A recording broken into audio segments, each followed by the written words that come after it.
ឆ្លើយតបសំណើអនុសាខាកាកបាទក្រុងកម្ពុជាស្រុកក្រូចឆ្មាខេត្តត្បូងឃ្មុំសម្ដេចគតិប្រមុខប៊ុនដានីនសែនប្រធានកាកបាទក្រហមកម្ពុជា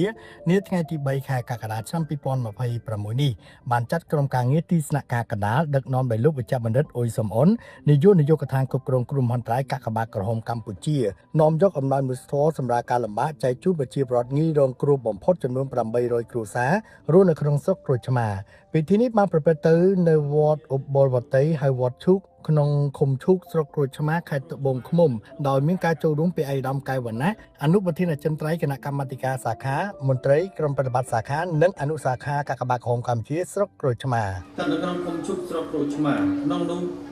មកពីភូមិលោកសយទូចអភិបាលស្រុកនឹងជាប្រធានកិត្តិយសគណៈកម្មាធិការអនុសាខាកាកបាទក្រហមកម្ពុជាស្រុកក្រូចឆ្មាបានជំរាបជូនអំពីសកម្មភាពការងារអនុសាខានាពេលកន្លងមកព្រមទាំងបានបញ្ជាក់ថាប្រជាពលរដ្ឋចំនួន800គ្រួសារដែលទទួលអំណោយមនុស្សធម៌កាកបាទក្រហមកម្ពុជានៅពេលនេះគឺជាប្រជាពលរដ្ឋងាយរងគ្រោះបំផុតដែលរស់នៅក្នុងភូមិចំនួន8នៃឃុំឈូកស្រុកក្រូចឆ្មាក្នុងនោះមានភូមិក្របីក្រៀកភូមិច្រវាក់ដែកភូមិឈូកភូមិបារាយភូមិបោះស្វាយភូមិផ្កាដូងភូមិរួមវិញនិងភូមិស្រះត្រកួនក្នុងនាមប្រជាពលរដ្ឋនៅក្នុងស្រុកក្រូចឆ្មាទាំងអស់សូមសម្ដែងនឹងការដឹងគុណនិងជឿជឿជូនសម្ដេចគតិប្រមុខប៊ុនរ៉ានីហ៊ុនសែនព្រមទាំងសូមបួងសួងដល់គុណបុណ្យប្ររតនត្រ័យកែវទាំង3វត្ថុស័ក្តិសិទ្ធិទាំងឡាយក្នុងលោកសូមមេត្តាជួយបីបាច់ថែរក្សាប្រទានពរជ័យសិរីសួស្តីជ័យមង្គលគ្រប់ប្រការជូនសម្ដេចគតិប្រមុខនិងក្រុមគ្រួសារសូមមានជន្មាយុយឺនយូរនិងសុខភាពល្អបរិបូរណ៍ក្រោមការដឹកនាំរបស់សម្ដេចយើងឃើញថាលទ្ធភាពរបស់អនុសាខាទាំង25រាជធានីខេត្តគឺមានលទ្ធភាពគ្រប់គ្រាន់នៅក្នុងការផ្ដល់នៅអំណោយមនុស្សធម៌ជូនដល់ប្រជាពលរដ្ឋមានមតិសម្ដែងសម្ដារក្នុងពិធីនេះលោកវិជ្ជបណ្ឌិតអ៊ុយសំអនបាននាំមកការផ្ដាំផ្ញើសួរសុខទុក្ខការនឹករលឹកពីសម្ដេចគតិប្រមុខប៊ុនរ៉ានីនសែនដែលតែងតែយកចិត្តទុកដាក់គិតគូរខ្ពស់ពីសុខទុក្ខនិងជីវភាពរស់នៅរបស់បងប្អូនប្រជាពលរដ្ឋរងគ្រោះនិងងាយរងគ្រោះបំផុតជាក់ស្ដែងដូចជាអំណោយមនុស្សធម៌ដែលចែកជូនបងប្អូនប្រជាពលរដ្ឋងាយរងគ្រោះបំផុតនៅពេលនេះដោយឡែកក្នុងពេលមានចំនួនប្រដាប់អាវុធកាកបាទក្រហមកម្ពុជាក្រោមការដឹកនាំដោយសម្ដេចគតិប្រមុខប៊ុនរ៉ានីនសែនបានខិតខំប្រឹងប្រែងប្រមូលធនធានរបស់ខ្លួនក៏ដូចជាពីសប្បុរសជនដើម្បីផ្ដល់ដល់សមរភូមិមុខជាពិសេសគ្រួសារវីរៈយុទ្ធជនជួរមុខវីរៈយុទ្ធជននិងជនភៀសសឹកដើម្បីផ្ដល់ជាកម្លាំងចិត្តនិងសម្រាប់ការលំបាកទន្ទឹមនេះដែរក៏មានសប្បុរសជនក្រុមហ៊ុនអាជ្ញាធរភូមិឃុំសង្កាត់ស្រុកខេត្តទាំង25រាជធានីខេត្តយ៉ាងផុសផុលផងដែរបានជួយទៅដល់សមរភូមិមុខទាំងអស់គ្នា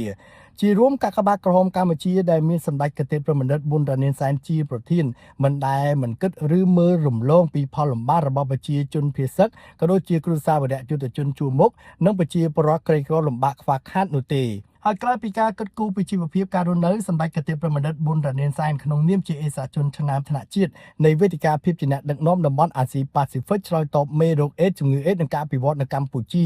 និងជាអេសាជនឆ្នើមថ្នាក់ជាតិនៃផែនការសកម្មភាពរួមអគ្គលេខាធិការអង្គការសហប្រជាជាតិដើម្បីសុខភាពស្ត្រីនិងកុមារក៏បានបន្តយកចិត្តទុកដាក់ទៅលើការលើកកម្ពស់សុខភាពនិងសុខុមាលភាពរបស់បងប្អូនប្រជាពលរដ្ឋផងដែរដូច្នេះសូមបងប្អូនប្រជាពលរដ្ឋទាំងអស់ត្រូវបង្កើនការយកចិត្តទុកដាក់ថែទាំសុខភាពខ្លួននិងក្រុមគ្រួសារឲ្យបានល្អ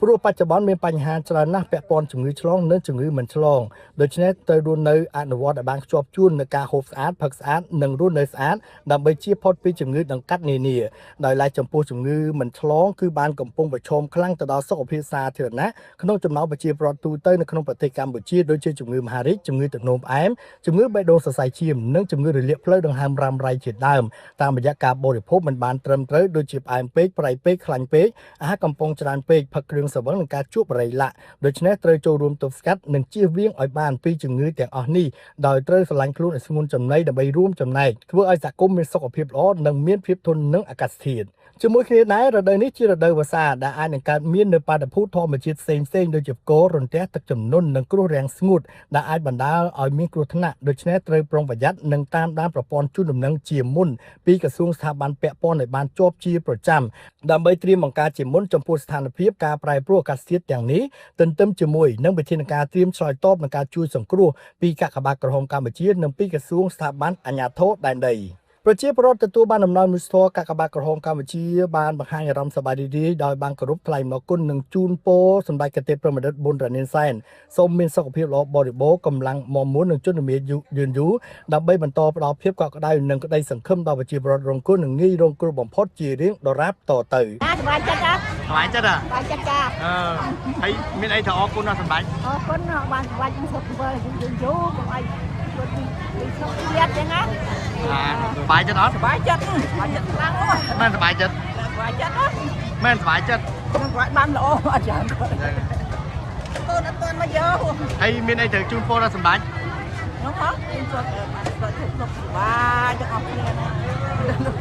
ហើយ មែនសบายចិត្ត ចែកចំណាយឲ្យនេះ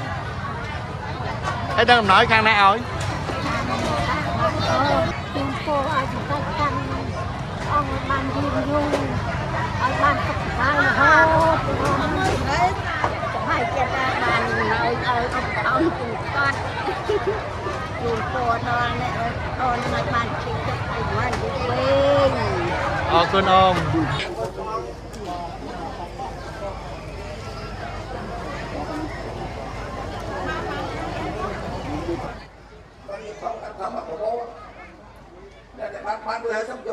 អំណោយមនុស្សធម៌ដែលចែកជូនប្រជាពលរដ្ឋងាយរងគ្រោះបំផុតចំនួន800គ្រួសារនៅពេលនេះក្នុងមួយគ្រួសារទទួលបានអង្ករ30គីឡូក្រាមមី1កេសត្រីខ10កំប៉ុងទឹកស៊ីអ៊ីវ1យួរប្រេងឆា2ដបសាប៊ូកក់សក់2ដបឃីត1កញ្ចប់ក្នុងនោះមានមុង1ភួយ1សរង1ក្រមា1និងថវិកា 20000 រៀលសូមបញ្ជាក់ថាក្នុងការនៃការចុះជួសសម្ដែងសម្ដាននិងចែកអំណោយមនុស្សធម៌កាកបាទក្រហមកម្ពុជាជូនដល់ប្រជាពលរដ្ឋងាយរងគ្រោះបំផុតចំនួន800គ្រួសារនេះដែរក្រុមការងារកាកបាទក្រហមកម្ពុជាក៏បាននាំយកនៅទេយ្យវត្ថុទេយ្យទានសម្រាប់ប្រគេន